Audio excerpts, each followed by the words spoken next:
Are you ready to take action to attain the lifestyle of your dreams? It's a great way to make a lot of money fast. What is going on, Clever Investors? Welcome to Clever Investors Show. It's Cody Sperber, your lucky host, the OG Clever Investor. And today we have somebody I'm super excited to, I don't even need to introduce you to, but I'm super excited to bring to the Clever Investor Show one of my favorite marketers on planet Earth, somebody who's made my life so freaking easy with his amazing software called ClickFunnels. This is one of the best marketers on planet Earth, somebody who really doesn't need an introduction. We have the amazing Russell Brunson on the show. Dude, thank you so much for being here. Yeah, excited to be here, man. I'm lucky because I caught you at the right time. You know, I pulled you off of the beach with your family and said, we're here at this mastermind, which you've been involved in with Tony and Dean forever. You're number one, yeah. You guys are homies. Yeah, like your number one is actually a partner in the project, and so I don't know if you knew this. I bought Mastermind.com. Dean told me. Yeah, I gave it to them, and we were a partner. And after year two, I was just so much stuff was happening to ClickFunnels, and they were doing their thing, and I was like, "You guys just take it." Dude, I need a friend like you who just buys like $1 million domain and just been like, "Oh, by the way, bought this for you guys." They gave me a Mastermind. sweet watch in exchange. So Mastermind.com. Oh, show off the Richard Millie. So this is the watch that Dean and Tony gave me back in exchange. That's fire right there. Look. How do we earn a watch like that, Russell? How many potato guns do we got to sell in order to get us? It's a lot of potato guns. It's a lot of potato guns, which is kind of when I first heard about you. Okay. Many years ago, you were like doing like really interesting like direct response around potato guns. Yeah, when I was in college, that was the first product I ever created. Which the first product never makes a ton of money, but it's the story. So then I figured out how to make money with potato gun, and then I sold that for a while, and then it stopped working. Then I started adding potato gun kits as an upsell. I found a guy in Northern Idaho that was making kits, so someone would buy my DVD, and then they upsell them the kit, and that was like the first time that we'd ever done a funnel. Which back then we didn't call them funnel, but like that was the big aha. Which then led, eventually 10 years later led to ClickFunnels, and which is taking the industry by storm. I mean, like literally, you changed the game for taking a person who. I can't even tell you how much on programming, graphic design, all of the pieces, like nobody really understands until you're working with a Russian programmer, a Ukrainian programmer, people over in the Philippines, like, and trying to pull all these team members together to build a simple funnel. You made it to where like you could literally click and you have a funnel. You can do it, yeah. yeah, which is amazing because you empowered a lot of people who had a great idea, had their own potato gun idea, but they had no idea how to bring it to market and would never have been able to pull all those pieces together. So how did you even, were you just building funnels and you're like, screw this is a pain in my ass, I'm going to build something that's easy? Honestly, I think everyone knew that needed to be built. Like I had tried to build it twice prior because I was like, I want this, I need it. Other people tried it and just everyone kept trying and no one ever executed on it correctly. And then after the second time I tried it, I ended up firing on my program and just kind of giving up on it. And then ended up meeting a guy whose name's Todd Dickerson, and he came and started building funnels for me for a while, but he's one of the smartest guys ever, and he was like, we should build software that makes this easy. And I was like, dude, I've tried it. Everyone's tried it. It's not possible. It's not going to be a thing. And Todd's like literally the smartest person I met in my whole life, so he went home, and he actually he lives in Atlanta, Georgia. He flew to Boise one week, and we spent a time on a whiteboard mapping out like what would be your dream if we could do anything? So I like mapped out, I want to do this and this, and we figured out the whole thing, and he went home and so he was gonna work on it, and again, I was like, I don't think it's gonna be possible. And then 4 or 5 months later, he came back. He's like, okay, this is the beta version of ClickFunnels. I want you to, or of this. We'd bought the domain name that week, so this is the beta version of ClickFunnels. What do you think? And I started looking at it. I was like, oh my gosh, like, dude, you did it. Like, this is the real thing. This has potential. And then we had another partner at the time named Dylan Jones, who he had built this really amazing website editor, and we had Todd's back end that was ClickFunnels' web, and I was like, so we messaged Dylan, and we ended up giving him equity in the company. He gave us his website editor, which is like the greatest website editor ever. Then they spent the next 2 or 3 months plugging those two things together, and then it became ClickFunnels, and we launched it, and it's been almost 10 years. It's been about 9 years since we launched it, and it's been crazy. It's been the ride of a lifetime. So is the game now for you? Because like you've taken this insane journey where you're the author of tons and tons of books. .com Secrets was one of the biggest marketing direct response books ever. You've done being an author. You've done building this massive, game-changing, innovative software company. We were talking yesterday, and you're telling me about your legacy and the library and everything that you're trying to do, like when you look back on this insane journey, was it just a series of moments where you're like, I have this problem and I know these two guys, this guy does some technical stuff and this guy has a website editor and I'm sandwiching them together? Like, how are you, like when you look back, like what are those pivotal moments along the way? Was it just a bunch of relationships?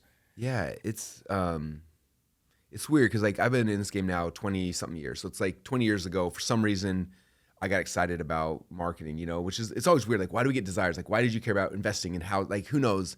But somehow we get these desires in our mind and then we start pursuing these things, not knowing where they're going to lead to.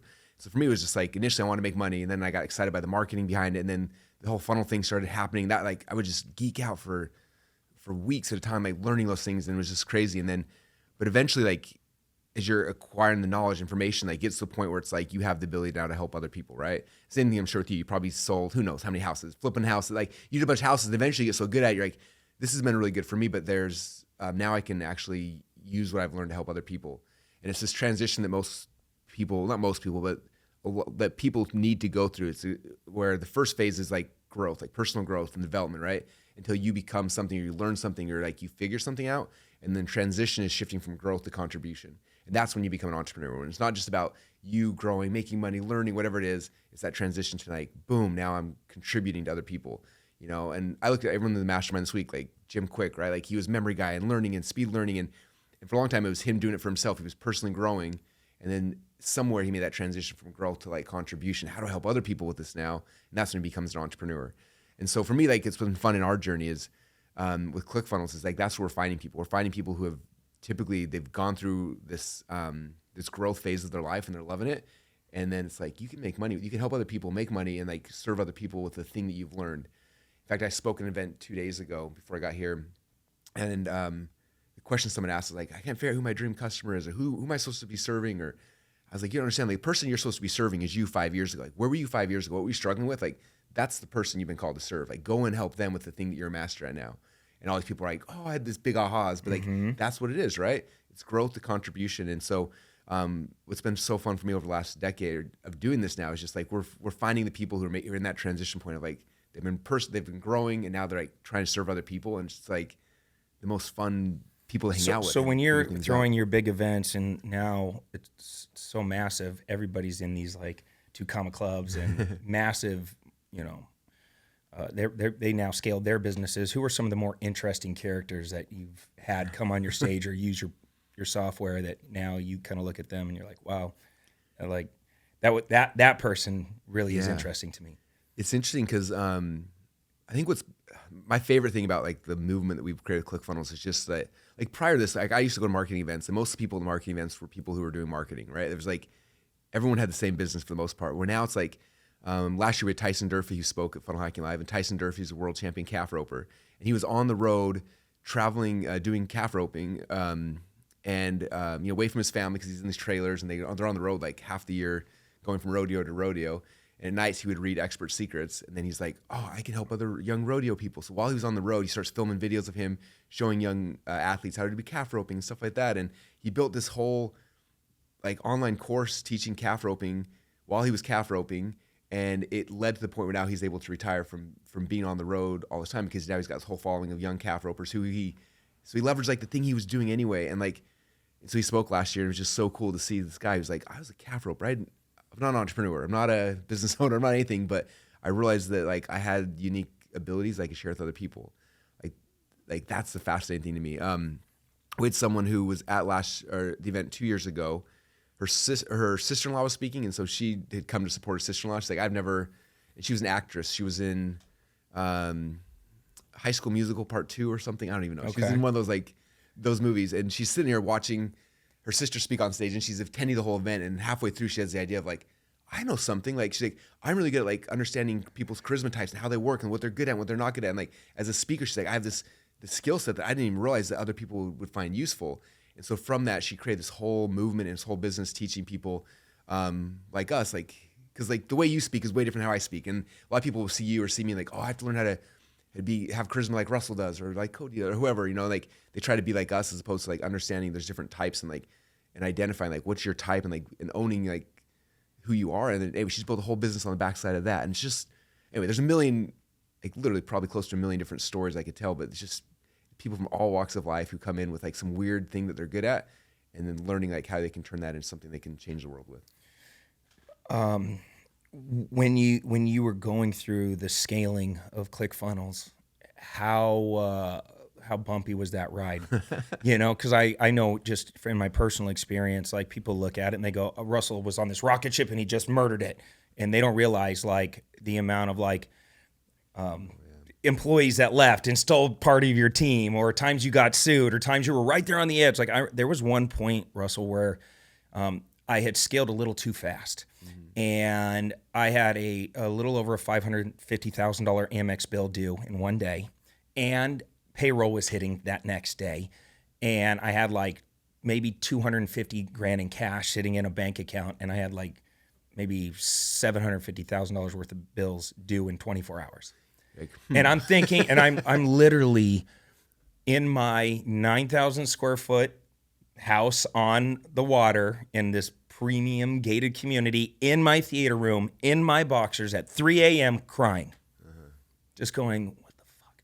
How did I get myself here? Yeah. Like this business, I'm going to have to go. And at the time I had about maybe like 80 team members at this company. And I remember just thinking, oh my God, I can't let these people go. I'm responsible for these people. Like, how do I break this news?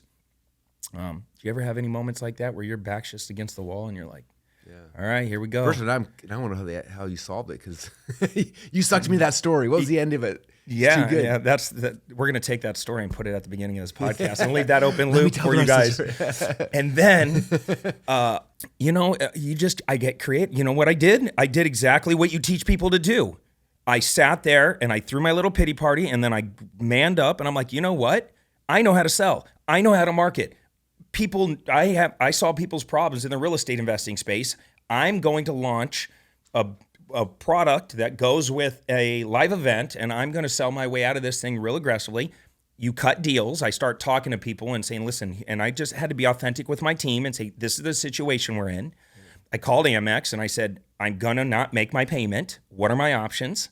Right? And I ended up paying off the Amex, but I learned what their grace period was, because like with Amex, you pay that, or they shut your card off and all that. But I was running my ads through the card, like everything would have started melting down.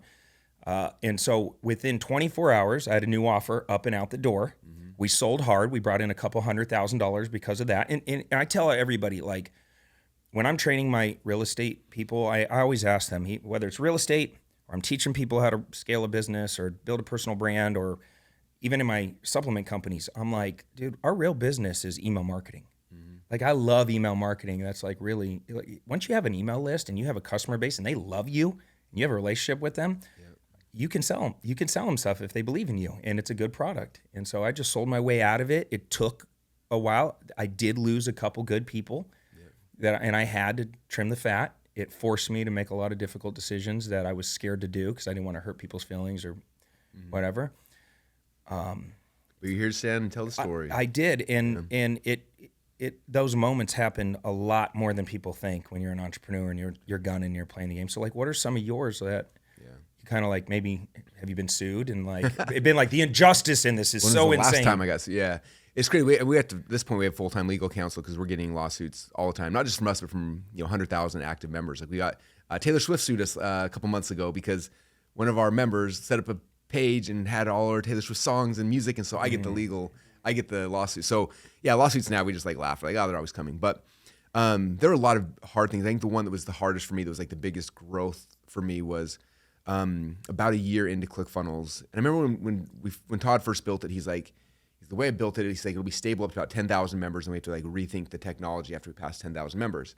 And I think initially, like, if we got 10,000 members, can you imagine how cool that would be? Like, we'll deal with that in the future. Like, we'll never, like, who knows? And within a year, we were 10,000 members, and it was just like, and all of a sudden, like, they started glitching, and like it would go out for an hour, and it'd be back up, and be out for 15 minutes, and it was just like this weird like thing, and I didn't know what to do, and I was like, I have no technical ability, so I'm like, what's happening? And Todd's always positive, like, oh, we're doing this, we're trying this, we're updating servers, and it's like, it was always trying to happen, but it just kept happening more and more often. And with that, there's people in the community who get upset. You're down for 30 minutes and they're running ads to a page. Understandably, they're pissed at me and they were angry. And so we're trying to figure these things out. And about the time I'm supposed to go speak at an event in the UK, and the promoter invited my family with me. So like we jump on a plane, and my whole family's on the plane. We take off, and we're, however many hours it takes to get to the UK, 8, 10, 12 hours, whatever it is in the air. And then we land, and we get there, and we have to go get SIM cards so we can reconnect to our phone. We're driving to the hotel. I get a SIM card in my thing. I click it. And as soon as it does, my phone starts exploding. Like messages, text messages everywhere. And from people like death threats. People want to kill me. And I have no idea what's happening. And I'm just seeing this stuff going through. And I'm looking, trying to find Todd's message. And he's got a whole bunch of messages to me. So I'm listening. And so I finally call him on the phone. Just like, dude, what's happening? He's like, we've been down for 3 or 4 hours. He's like, and I remember, all I remember is this phrase he said. He's like, if we're able to get back up, then da da da. And I just heard the word if. And I was like, oh crap. Yeah. I don't even know what that means or what. And I'm supposed to be speaking the next day to all these people, like talking about ClickFunnels is the greatest thing in the world, right? So I'm sitting there, and we get to the hotel room, and my kids and everything bouncing off the walls because they just, we just got to the UK and London or whatever, and I had put them in a separate room. Like, go into the room, I got to figure this out. And so we're trying to figure things out. And they didn't know. Todd didn't know. No one knew. Like, they're trying all these things. We had no idea if or when we'd be back up again. And it was like that moment where I was like, what do I do? Like, I just wanted to disappear or hide, or I don't know. And so it's one of those weird things where I was like, this is like my first chance to like be a leader. And I don't even know what that feels like. What do I do, or what's right or wrong? Or so I went to our Facebook group at the time, probably 10,000 members, which were all of our active members. And I went live, and I was like, hey, everyone, we're down. I can't even email you to tell you we're down because all of our emails are on ClickFunnels. Like, I can't even tell you, but like, we're down, and it's not okay. And I'm pissed at myself. I'm pissed at our team. Like, this isn't okay. This is unacceptable. Like, and I just owned it, and I told them, and I was like, my stuff's down, your stuff's down. Like, all you guys are spending money. Like, I don't have an answer for you, but this is what we're doing, and we're trying, and I'm gonna, like, do it. We're doing our best, and I'll get back to you. And so I went live, and it was crazy because I was expecting everybody to be sending in the Facebook group to be messaging what I was getting on my text message because they weren't nice. And it was the opposite. Everyone came back like, thank you for being transparent. Thank you for telling us the truth. Thank you. And like, ended up taking us 8 hours to get everything back online. And there's a longer story behind that, but it forced us to switch. In that 8 hours, I switched to a different database structure, which we're still running on today, which gave us the ability to grow and be stable for forever. But anyway, I remember the next day, it was like damage control. Like, okay, how bad? Like, did we lose half our members? Everyone like leaving us? And the percentage of cancellations over that little window of time didn't shift at all.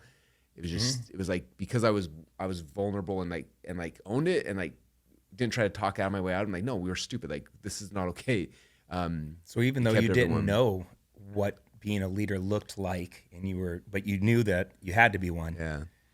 You naturally went and owned it, and you realized that's being a leader. Yeah. You did exactly what anybody should have done in that situation, is point the finger at themselves and say, hey, we own this. It's messed up, and we're going to work around the clock to fix it. That's a great story.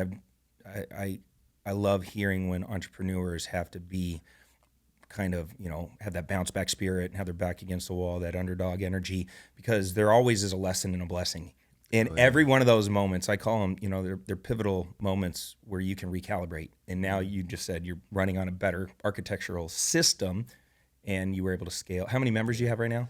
Over 100,000. How much is ClickFunnels worth? Like, how does that work? Like, does somebody roll in some big private equity company, and they're like, all right, Russell, we want to buy your company, and you're just like, make up a number, or is there a formula? It's funny because people are always like, oh, well, SaaS companies trade it, and they always have a number. But then we looked at trying to sell 3 or 4 years ago, and it's not as cut and dry of like, oh, this is your revenue, therefore this. Like, I wish it was that easy. I don't know exactly what it'd be worth. You got it. You got a number, though. You got a number. I think somebody rolled in and gave you a couple $100 million bucks. We had an offer. We had an offer 2 years ago for close to $500 million, and we turned it down. I think we're worth more than that, and so I don't think we're worth $1 billion yet, but that's where I'm trying to get it to before I'd be willing to. So do they said $1 billion. I'd probably drop Mike and walk out at that point. I don't know. Who knows? Should be hard to say no. Hard to say no. Well, I hope you get it. I think you will get it. Yeah, I really do. We have a really cool strategic next step that we're working towards. That'll be rolling out next 3 or 4 months. I think. Are you going to integrate some AI or some other? We have a lot of AI stuff tied into it. Yeah, there's a lot already in it right now, and we have some really cool things. I think the future. If someone asked me this the other day, like, what's the future of like next year or two? Where's websites and funnels? Like, where's happening? And I was like, the reality is right now, like, we create a static website the best we can, knowing all sales and psychology and persuade, all the things we know. We make the best possible version. We send traffic to it, try to sell them something, and if we're good, 3, 5, 8% maybe buy the thing, but 95% don't because the message doesn't connect with them. I think the future AI is every single person's webpage will be built on the fly based on who they are. So when you show up to it, you'll see a different thing than I do. Like when I show up, it's going to be like, write this headline for a 43-year-old man in Boise, Idaho, who's worth X amount of dollars and has 5 kids and is whatever my personality profile is, and it'll write the headline and the copy and the page based on who I am.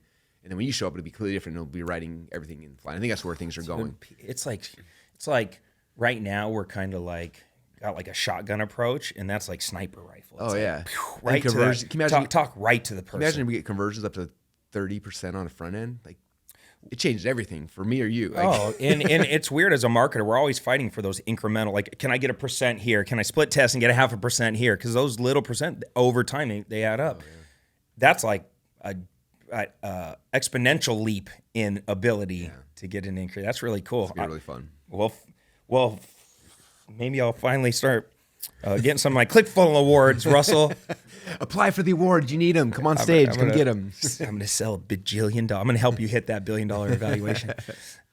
Okay, so dude, yesterday we were talking. You surprised me because I'm just getting to know you. We have a lot of mutual friends, and I know you and Dean have been super close forever, and you and Tony, and we're here in Palm Beach at a mastermind with you guys. When you're hanging around like these caliber of people, like when I see you or think of you now, like you're so much bigger than a marketing guy to me.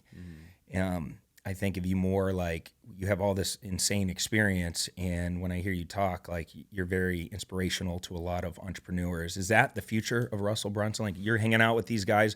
Do you have a book that's going to come out instead of like .com secrets? It's like Unlock Your Most Powerful Self by Russell Brunson Secrets. Actually, yes, actually. So do you really? Hey, I knew it.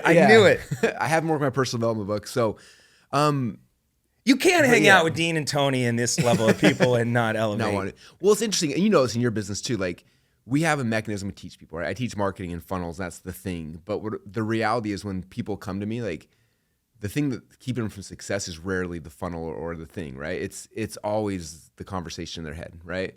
And so, like I think all of us, you're a real estate guy. Like everyone's got their thing, but inside of that, like the work I'm doing with people is rarely funnels. I'm sharing, here's a strategy, and then I got to work on them, like that, get people to believe that they're worthy and to believe that they can actually do it, believe that the market will pay them what they're worth. Like that's what's 90% of it's the head stuff. And so, and I've always fought that because I was like, Tony's the best in the world. There's all these people are doing that. I never wanted to do that. But it's interesting. I talked about earlier, like you look at the journey of an entrepreneur, right? It's growth first, personal development. They learn something, and they realize they can switch to contribution and help more people. So right now, my world is based on people who were making that shift to contribution. And I was like, I want to get into the conversation of their mind way earlier. Like if I can get somebody when they're on the journey to like growth, and I can help them through that journey, and then show them how like earlier in their life, like, hey, you're a great wrestler. You're learning things. You can actually help other people, and you can make money by doing it. Like if I can like meet them earlier in that journey and help them find that out faster, they can help more people, right?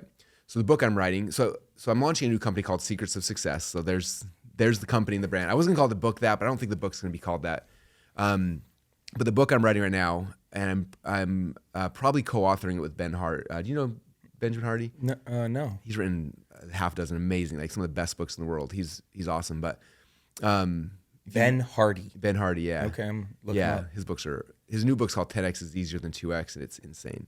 He wrote Who Not How. He's written a whole bunch of really good books. But the principle working on this book is, the hero's two journeys, right? The hero journey, which is like the storyline that every movie, every book, every work of every storytelling book from the beginning of time till now is all based on the same framework, right? And the first step in the hero's journey is called the call to adventure, where the heroes living their ordinary world, they have this call to adventure to go accomplish something.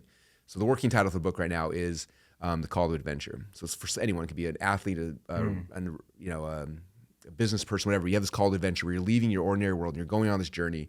And like, how do you have success in that journey? And if you look at the hero's journey, there's all these different steps that every hero goes through. But the last step that the hero goes through is called Return with the Elixir, where the hero comes back with the answer. They went on this journey, they come back with the answer. So I want to meet people in this journey where they're going on this journey, and here's the steps how to be successful. But the end of it, like, you're returning with the elixir, like you're bringing back, like, here's the thing I learned on the journey, right? When I was wrestling, I was a wrestler in high school, and I was a state champ. I took second place in the nation. And I remember after my senior year, my coach invited me to come to a wrestling camp. So I'd always been like on this journey to become a good wrestler. And then he had me come to this wrestling camp, and he wanted me to teach other wrestlers. And so it was the first time I was like, all these skills I had, and I got paid. First time I ever got made money as a wrestler. I got paid to be a coach, and I came back and I was teaching these other kids, and it was so exciting and fulfilling to show them and teach them that stuff. And I was like, I feel like I'd found this secret. I'm bringing it to these kids, and I'm showing it to them. They're becoming better wrestlers, and like that feeling, that's the entrepreneurial feeling, right? That like that I crave it, and I want other people to have that, because so many people have achieved stuff throughout time, and most of them never contributed back. It's like it's their journey, is not understanding that the end of the hero's journey is always about like returning with the elixir and bringing it to the next person. And so that's like the book is going to be. It'll become something that eventually long term is to bring people still into ClickFunnels in our world and business and marketing, but it's reaching them earlier in their journey and helping them to have success faster, and then hopefully help them to see like the end goal of success is little about us and more about the people we can serve with what we learned.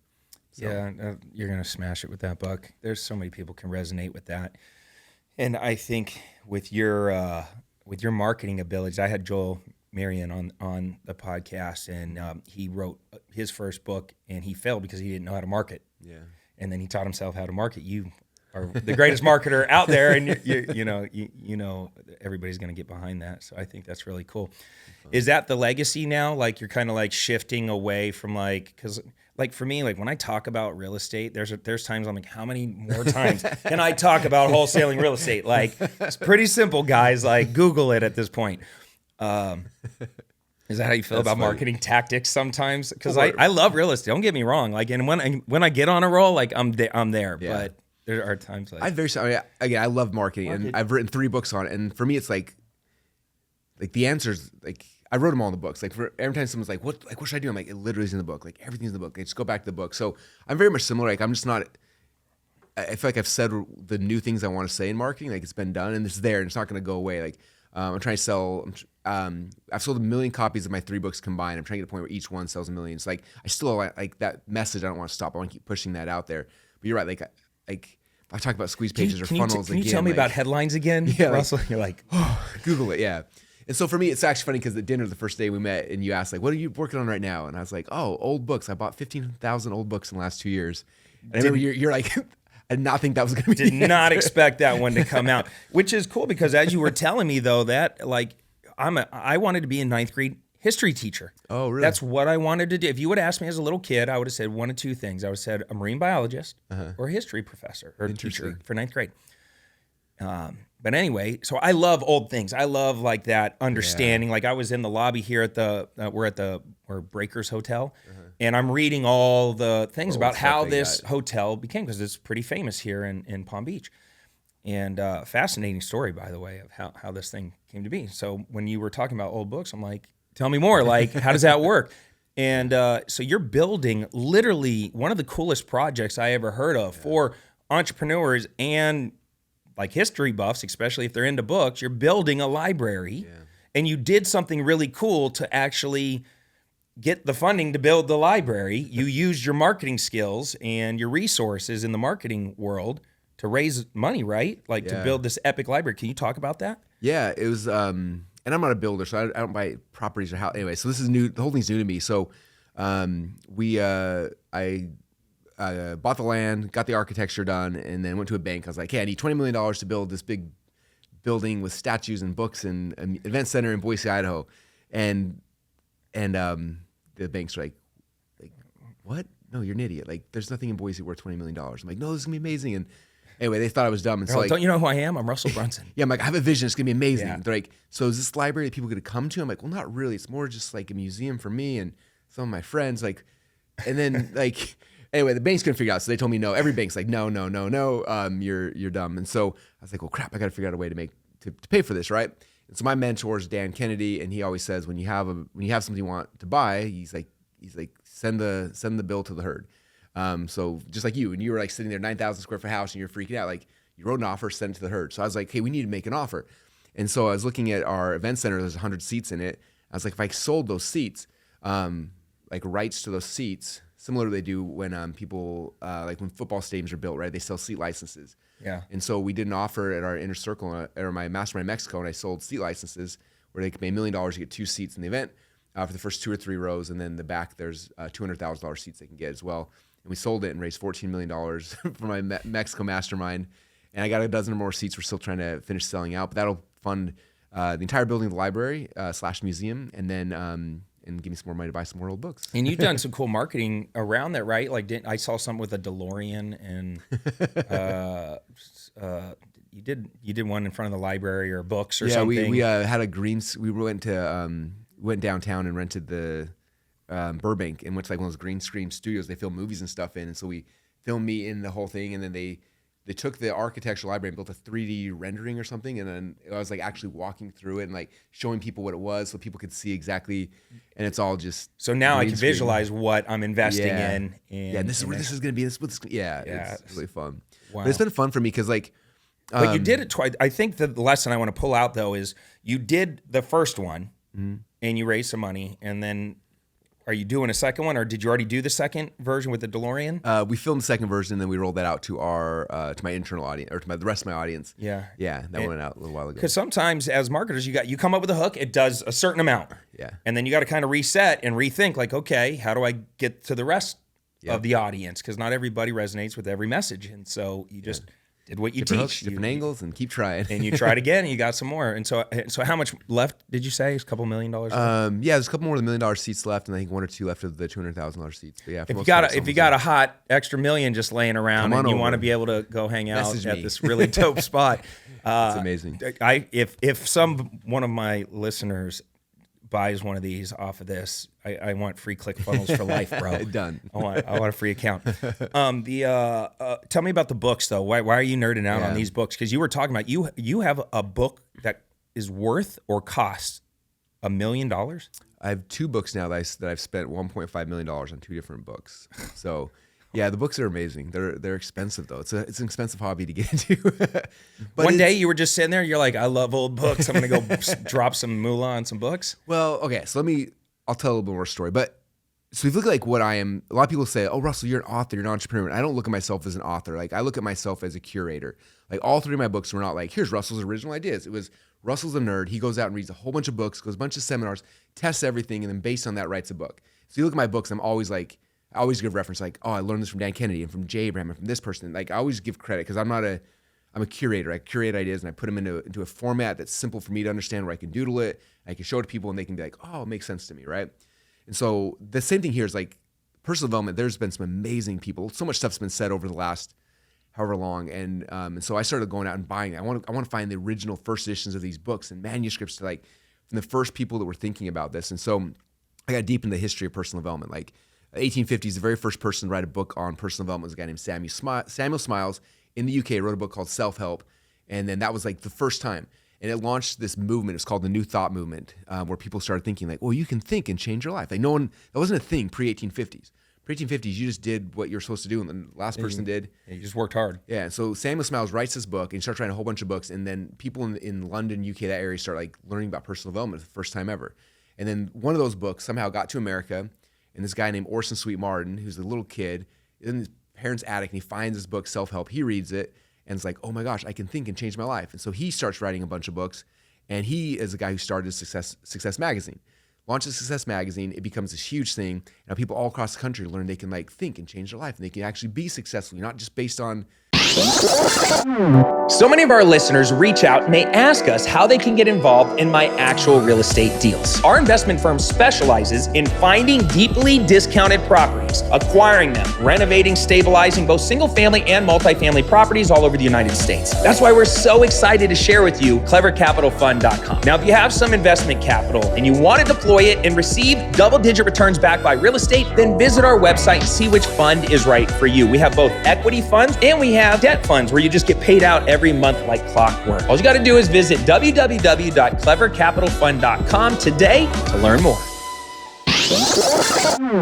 You know, where you were born, but you could actually change your life and your circumstances. And from there, a whole bunch of amazing authors sprung up and they were doing seminars all around the world. And from there, like Napoleon Hill was like one of the people. Like if you read Napoleon Hill's source material, almost all of it's coming from Orson Sweet Martin. Like that's who he learned these things from. And like He wrote Think and Grow Rich, which was the first personal development book that went viral and sold 40, 50 million copies. And like, and so for me, I was like learning the history and the people and how they all fit into it, and from there, like, where did Jim Rohn come from? And from there was Tony Robbins. So I have this whole like the like family tree of personal development all mapped out. And then like, what did every person, what books they write, what manuscripts, like, what did they do? And so that was like the beginning of this, of me like trying to figure out like that part of it, which was just kind of like me treasure hunting. But then as I go, I'd like find things these people wrote, right? And so I found like a whole bunch of like old Napoleon Hill books and manuscripts he never even published. So I found some of those that I bought. Oh, that's dope. And then I found the book, The Laws of Success, was Napoleon Hill's first book set he wrote in 1928. But 3 years before he wrote that, he printed some just by himself, like at a printer, and then he sent them to like the President of the United States, like Andrew Carnegie, the Queen of England. He sent them to a bunch of people, like we would do with write a book. He sends your friends ahead of time. So he sent these out there, and he signed one of them. And there's only 2 known copies in the world. One of them I saw 2 days ago at this other guy's library, and then there's only one that's signed. And I saw that one on eBay for $1.5 million. And I was like, it's 3 years before the first edition, like a pre-printing, signed, one of one, like the only one in the world. And I was like, and so like that was the first big purchase I got. So you So pulled I'm like, the trigger. You pulled the trigger on it. I did it. And what was crazy is I pulled the trigger. The guy who had bought it, I got to know him. He had been collecting Napoleon Hill stuff for 20 years. So I actually flew out to meet him, and I saw his old stuff, and I bought his entire collection at once. No way. We rented a private plane. We loaded the whole private plane up, so I flew that all back. So then I had like all these insane things, like magazines. Napoleon Hill published 2 magazines back in the day. They're like, you can't find them anywhere. Yeah, I was gonna say I've never even heard of this. They're stuff. amazing. The first one's called Hill's Golden Rule, and he wrote it, and he had his typewriter, and he was writing this thing, and he knew that someday he wanted to have a bunch of people writing it, but he couldn't pay other authors, so he wrote every single thing but under pen names. So like 8 different pen names of authors, but they were all Napoleon Hill. Yeah. And so You're uncovering, you're like peeling back the yeah. layers to this onion. You're realizing, I can actually go down this rabbit hole and like treasure hunt, so like you fun. said. So many cool things in books, and like one thing leads to the next and the next, and I met the guys who run the Napoleon Hill Foundation, become friends with them. So they sent me Napoleon Hill's actual typewriter. So I have his typewriter he wrote that's these things on. sick. And then they sent me like, Because that was one of the first big books like that, you yeah. kind of hear about is like Think and Grow Rich, and somebody hands it to you and you read it, and it's like at first it's kind of dense, and you're like, all right, I kind of understand some of the time. But when you really go down the rabbit hole and you understand just who he was hanging around and how he pulled together his information, and so it was a exciting. game changer. So that's what, when people are like, you bought 15,000 books, like, yeah, I wouldn't. That's the rabbit hole I've been down, and having the time of my life. Like, as soon as I find out who an author, and I go to eBay and I buy all their stuff, and I've got some collectors I met. I'm like, what do you got? And they're like, and they find things and they're sending them to me, and like, and then my role in this is to go through and to research and to read them. And I've got teams now of like readers and researchers who are going through stuff for me and like pulling out ideas. Step 1, become super successful so you can nerd out on whatever weird thing you're into. Some so people are fun. into cars. Some people are into private jets and all that stuff. Russell is into old books. If you want to speak his love language, just find some 100%, really hard to get 100%. old books. And there's some truth in what I'm saying here right now, by the way. So many people DM me, will you mentor me? Can I get access to you? Can I hang out with you? And it's like, no, dude. Like, I don't have any time for strangers that are just like asking. Yeah. But if I rolled up and I said, Russell, I've been listening, I've been paying attention, I know you're really into this. I got you this, I can't afford much, but I got you this thing that's really hard to find. It's this manuscript, and I think you'll appreciate it. That's like your love language. Like all of a sudden, and if they started supporting you consistently in all the things you did, eventually you pay attention. Even they couldn't afford, even they're like, I found access. Here's like, there's a guy that I bought something from him on eBay. His name's Milton. And I just wired him $35K or $30,000 this morning, because he can't buy stuff, but he finds these things. He's a hunter. And he's like, I found 3 success magazines from 1897. I found this. He's like, do you want them? I'm like, yeah. I have no idea how much he's buying them for, but he's like this middleman, and I don't know, he has access to these people, and he goes to yard sales all over the place, and like, yeah, he just, and like, I love the guy. He texts me 2,500 times a day, and I respond to every single one of them. Where this is great. This is when people say, will you pay attention? I say, go find me a good deal. Yeah. You want me to pivot and focus. Go find me a good deal. These bird dogs, these deal finders. Yeah. And we teach it, right? It's like, you don't have money, you don't have resources. In real estate, you never have a money problem. Mm-hmm. You have a creativity problem. Mm-hmm. And it's like, dude, just get more creative. Figure out a way to find out where those deals are and go find them. You don't need the money to do it. I got the money. bring the deals to me. Yep. Now we got to get like 10 more Miltons. Yeah, I know. Right? Because now you're gonna. I have a list of all the stuff I'm looking for, and I'm scouring the world for. So what's the thing that you're like, if I ever would get my hands on that, like it's a done. I don't care how much it costs. Done deal. I'm doing it. Oh man. So there's one of my favorite female authors. There's only two really prolific female authors from this time period, early 1800s. One's named Elsie Lincoln Benedict, and she had a school called the School of Opportunity, and she would actually go on the road. She spoke to over 3 million people during her lifetime, going these little workshops around the country, teaching success and personal development. And she has a book set called Brainology, the little mini books, and there's like 14 of them. And I have the complete set of that. I found one. Okay. She has another book set called How to Get Anything You Want in Life.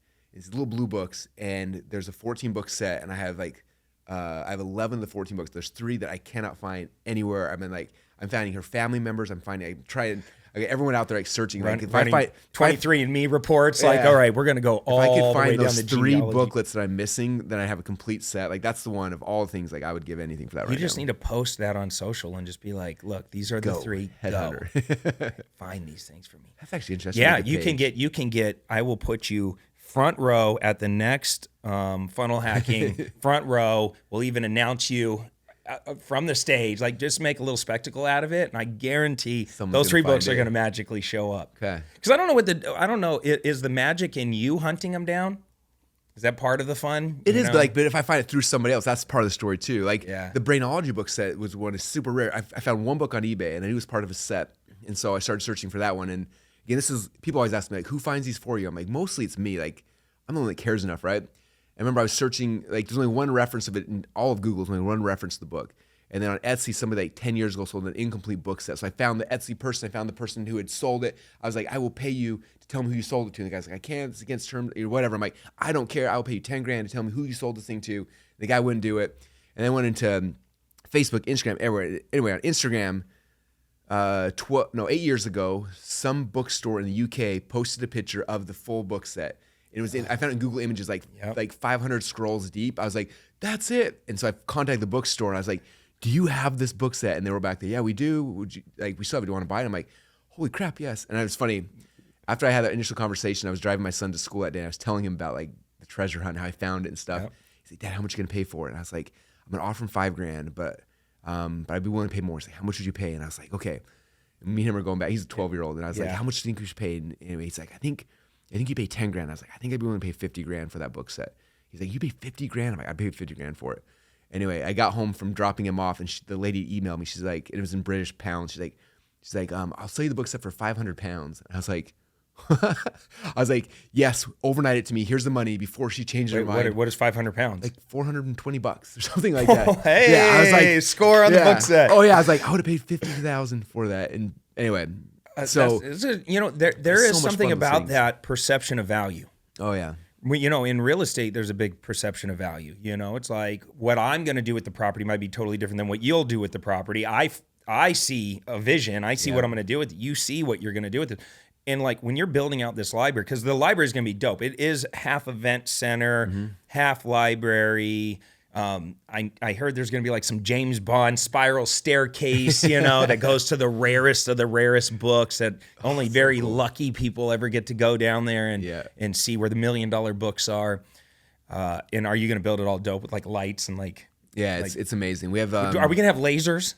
We need to have anti-theft laser even system. if they don't work, we should have those in there just so that people are you break in those are the dope books right there. Those are the things. Yeah, and then you just need to have the first ever. What's your most famous book? .com Secrets. Yeah, first ever. First printed out that. right there, and you need to sign it at some point. You never know. Well, 50 years, 100 years down the road, that book might be $1 million book. Because I'm hoping 500 years from now, some kid on eBay who finds my book and is like, this guy named Russell, and geeks out. That's the way that I am right now. Yeah. It'd be really fun. Cool, dude. I mean, it's funny when you find things that really light you up, just how happy and enjoyable something can make you. Yeah. Like hunting down old books. What is yours? If you're watching this right now, what's that thing that lights you up that you're just like, oh my God, if I can make money in my business, because people struggle with this a lot. They're like, Cody, I'm not really into real estate, but I know I can make a lot of money in real estate. What I'm really into is this thing over here. It's like, dude, get in the right money-making vehicle, sacrifice a little bit, work really hard, stay consistent, learn the skills and capabilities, dominate at them, make the money so you can be empowered to go teach guitar to kids for the rest of your life. For sure. So perfect. Thank you. Look, a couple more questions and we got to wind down because you got to go. When you and Tony and just these super high level people are sitting around, what are you guys talking about? What are you guys hanging out? Are you guys hanging out like talking sports? Are you guys talking about old books? Are you talking about how to take over the world? What scares the shit out of you guys? Like, are you like, oh my God, like within 3 years, the whole world's imploding. We're all moving to Dubai. AI is going to kill everybody. Like, what's the process? What's the escape plan? That's actually really interesting. Well, the coolest time I had with Tony, the first time we did this affiliate contest, it was the meetup, whatever, is in Fiji. So went to Fiji, and it was my second time being to Tony's resort in Fiji. But this time, like, he's the one that welcomed us off the bus, gave us hugs and stuff. And then right we got off, he's like, hey, let's go eat. So we went directly to this lunch. And it was me and Tony, my wife, and we had lunch together, which was like, you know. You're like looking around. I love Tony. Guys, do you see what's happening here?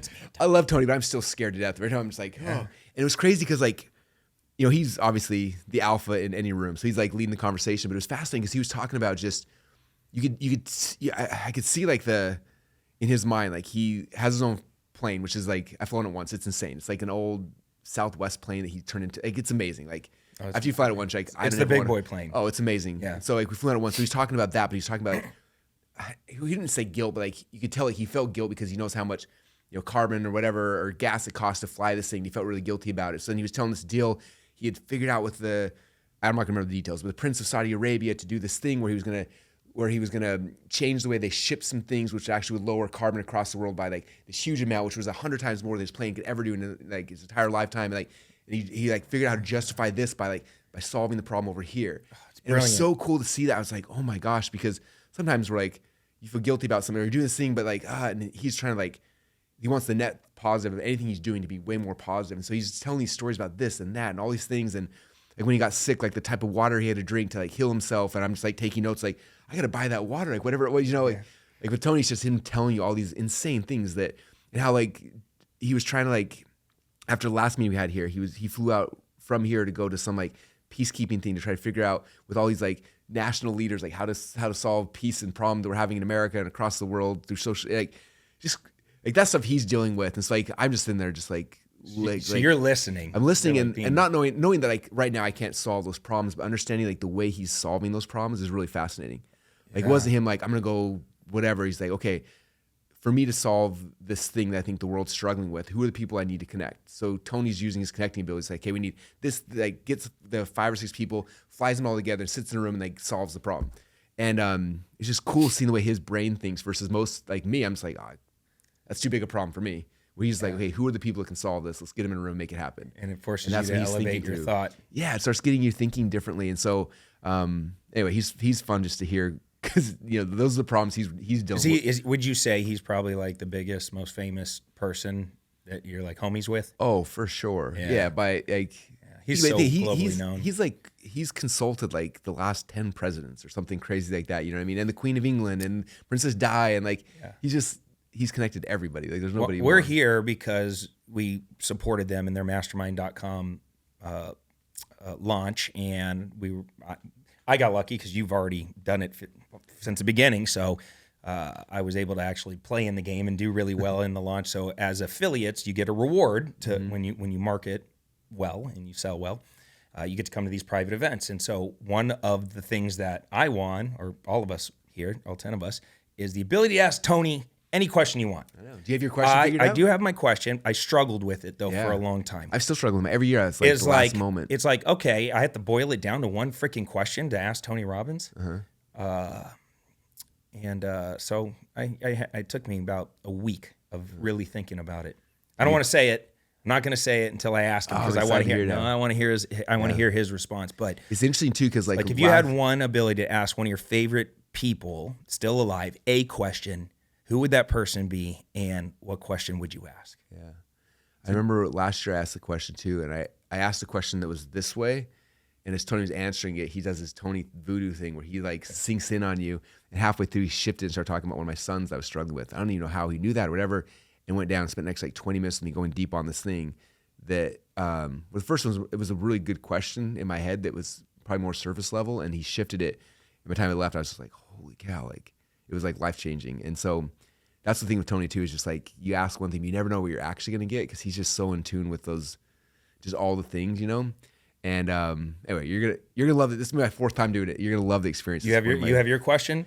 Not. Are you gonna? I'm the same way. Still do that? I'm kind. Yeah, I can say my nervous. Like you have the shot. Like, because people ask me, "Do you text Tony all the time?" I'm like, no. Like, first off, I'm scared to death of him. Second off, like I'm not gonna waste his time unless there's something really, really important. Like, because someday, like, someday there's gonna be something that I want to like message him for, and I don't want to be like, you know what I mean? I don't want to be that kid that like annoyed him all the time or he starts ignoring me. I want to make sure that if something bad happens in my family or the world's coming to an end or I got to bug out and be in Fiji because, you know, I want to use that. I love how raw and authentic you're being because people look at you, they put you up on a pedestal. They see you guys always hanging out and doing events and speaking on the same stages. And even me, I get in some rooms with some people and I'm nervous. I'm just like, all right, I'm just going to play cool here. Play cool, Sperber. But thank you for your time, man. This has been fantastic. If people wanted to support you, get behind things, where would, obviously... ClickFunnels.com, but what else? How do they if you want my new project, by the time this goes live, I think it should be live. But secretsofsuccess.com is my new personal development brand that we're rolling out. And we have a newsletter that'll be basically every day you get a 2-minute like motivational success thing, and then on the back of that, we're republishing a lot of Napoleon Hill's stuff and books and manuscripts. I just got the rights from the Napoleon Hill Foundation. There's a book that he wrote that never got published that I get to publish. And a bunch of other cool things. So we're working on all that right now. So all that stuff will be there eventually. It's my big passion project I'm most excited about right now. But if you go to russellbrunson.com, there's links to all my companies and brands and everything kind of off that hub there. So. Dude, thank you so much for your time. Guys, look, this show just keeps evolving, man. We keep getting cooler and cooler guests and going down different rabbit holes. And I couldn't be more grateful for all of you that subscribe to this show and support us along the way. It's been really great to get to know some of you guys, especially in the comments. The engagement's been really fantastic lately. So thank you for that. And go support Russell and go find him those 3 books. He needs to find those 3 books, whatever they are. You need to be clear on which of the 3 you're missing. So the Clever Investor tribe can go find those for you. Till next time, we're out of here. Take care. Comb your hair. Peace. Hey, Cody Sperber, the original Clever Investor, host of the Clever Investor Show podcast, and I'm shooting this ad right now to let you know that this podcast exists. It's finally out, and we have some amazing guests. So please, I'm begging you, can you just come and give our podcast a listen? I've been doing real estate for a really long time. I've accessed some of the coolest people in the world. We were having all these amazing conversations, and I'm like, what are we doing? Let's record this and actually put it out on a podcast. But the problem is, I have to let people know about it. That's where this ad comes in, and this is where you come in. You're going to be able to learn from successful entrepreneurs, get in-depth interviews from amazing leading experts. You're going to learn real estate investing strategies and tactical training strategies that work in today's market. We're going over market analysis and different market predictions. You're going to be able to engage in an awesome community. And we go into some pretty deep dives on the mindset of what it takes to win the game of money and in life, plus lots of bonus resources and exclusive content. So what you're going to want to do right now is click the link that you see on your screen and give the show a subscribe today. We have amazing guests like Ken McElroy and Robert Kiyosaki and Wes Watson and Pace Morby and Jamil Damji and Vina Jetty and a whole host of amazing men and women entrepreneurs that you're going to love to learn from and get to know. So what you want to do right now is click that link and give the show a subscribe today.